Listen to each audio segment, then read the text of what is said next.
दोस्तों इस वीडियो पे मैं आपको कोल इंडिया लिमिटेड की सब्सिडरीज सीसीएल यानी कि सेंट्रल कोल फील्ड्स लिमिटेड से आई हुई एक बहुत ही अच्छी रिक्वायरमेंट के बारे में बात करने वाला हूं। आप सभी लोग देख सकते हैं यहां पे 28 मार्च को एक नोटिफिकेशन आया था जो कि ऑफलाइन पे आया था। ऑफलाइन के थ्रू ही मेरे को ये पीडीएफ प्राप्त हुई है। आप इसके रेफरेंस नंबर को देख सकते हैं। इसी रेफरेंस नंबर के थ्रू आपके लिए वैकेंसियाँ पब्लिश की गई हैं। ठीक है, तो सबसे पहले मैं आपको बता दूं दोस्तों, ये जो वैकेंसी है ना SC ST और OBC के लिए बस है।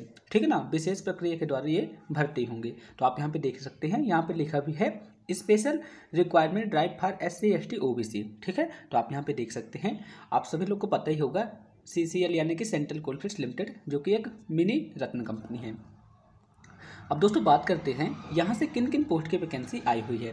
तो दोस्तों मैं आपको बता दूँ, यहाँ से माइनिंग सरदार की वैकेंसी आई हुई है, नॉन इलेक्ट्रीशियन की वैकेंसी आई हुई है, डिप्टी सर्वेयर की वैकेंसी आई हुई है और असिस्टेंट इलेक्ट्रीशियन की वैकेंसी यहाँ पे आई हुई है। ठीक है, मैं आपको एक बार फिर से बता देता हूँ।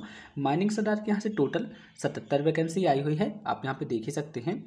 इसके बाद इलेक्ट्रीशियन की वैकेंसी आई हुई है 94, डिप्टी सर्वेयर की वैकेंसी आई हुई है 20 और electrical foreman assistant foreman electrical की वैकेंसी आई हुई है 77। इस तरह से दोस्तों यदि अपन बात करते हैं तो टोटल यहाँ से 330 वैकेंसियाँ आई हुई हैं, जो कि सबसे ज़्यादा वैकेंसी है। ठीक है ना दोस्तों, तो यदि आप रिजर्व कैटेगरी से बिलोंग करते हैं तो आप इस वैकेंसी के लिए फॉर्म को जरूर अप्लाई कीजिएगा, आपका सिलेक्शन यहाँ पे हो जाएगा। अब दोस्तों बात करते हैं आपके ग्रेड पे के बारे में कि आपको यहाँ पे सैलरी वगैरह कितनी मिलेगी। तो मैं आपको बता दूं, यदि आप माइनिंग सरदार के लिए अप्लाई करते हैं तो आपके यहाँ पे सैलरी तो बहुत ही ज़बरदस्त रहेगी। आपको पता है कि कोल इंडिया लिमिटेड की सैलरी बहुत ज़्यादा होती है। इसी तरह से यदि इलेक्ट्रीशियन की बात करें तो 1000 मान के चले 1100 रुपये पर डे आपको यहाँ पे मिलेगा। डिप्टी सर्वेयर की पेमेंट भी बहुत ज़्यादा है। इसी तरह से असिस्टेंट फोरमैन इलेक्ट्रिकल की पेमेंट भी हाई है, तो आप यहाँ पे इसे देख ही सकते हैं। अब दोस्तों बात करते हैं इसके क्वालिफिकेशन के बारे में। तो क्वालिफिकेशन तो आप सभी लोग को पता ही होगा। यदि आपने मैट्रिकुलेशन पास किया है और आपके पास माइनिंग का सर्टिफिकेट है तो आप इस फॉर्म को फिलअप कर सकते हैं। ठीक है, साथ ही दोस्तों आपके पास एक चीज़ और होना चाहिए, आप ये टेस्ट पे पास होना चाहिए। बस यहाँ पे सिंपल क्वालिफिकेशन यहाँ पे यही है और आपके पास फर्स्ट एड सर्टिफिकेट भी होना चाहिए। यहाँ पे सिंपल वे पे यही बताया गया है, तो आप यहाँ पे देख ही सकते हैं। यदि आप इलेक्ट्रीशियन के लिए अप्लाई करते हैं तो आपको क्या चाहिए, यदि आपने 10th पास किया है और आपके पास इलेक्ट्रीशियन ITI वगैरह किया है तो आप इस फॉर्म को फिलअप कर सकते हैं। ठीक है ना, और आपके पास एक अप्रेंटिसशिप वगैरह भी होना चाहिए, तो आप यहाँ पे इसे देख सकते हैं। इसी तरह से बात करते हैं डिप्टी सर्वेयर की। तो डिप्टी सर्वेयर पे भी क्या होगा, यदि आपने मैट्रिकुलेशन पास किया है और आपके पास सर्वेयर का सर्टिफिकेट है तो आप इस फॉर्म को फिलअप कर सकते हैं। यदि अपन बात करते हैं असिस्टेंट फोरमैन की, तो यदि आपने 10th पास किया है और आपके पास इलेक्ट्रिकल इंजीनियरिंग की डिग्री है तो आप इस फॉर्म को फिलअप कर सकते हैं। ठीक है ना, डिप्लोमा भी होगा तो चलेगा। अब दोस्तों बात करते हैं, आप सभी लोगों ने सोच लिया होगा वैकेंसी तो आ गई, सब कुछ आ गया, अब आपका यहाँ पे सिलेक्शन किस बेसिस पे होगा। तो मैं आपको बता दूं, आपका यहाँ पे एक एग्जाम होगा। ठीक है ना, आपके एग्जाम के थ्रू ही आपका यहाँ पे सिलेक्शन होगा और आपका ये जो एग्जाम रहेगा ना CBT बेस्ड रहेगा, यानी कि कंप्यूटर बेस्ड टेस्ट रहेगा। उसी के मार्क्स के आधार पर ही आपके यहाँ पे सिलेक्शन होगा।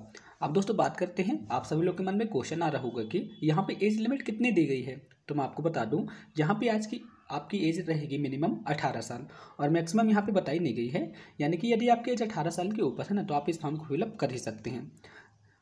यदि अपन बात करते हैं SC ST के लिए 35 साल, OBC के लिए यहाँ पे 33 साल बताया गया है, तो आप यहाँ पे इसे देख सकते हैं।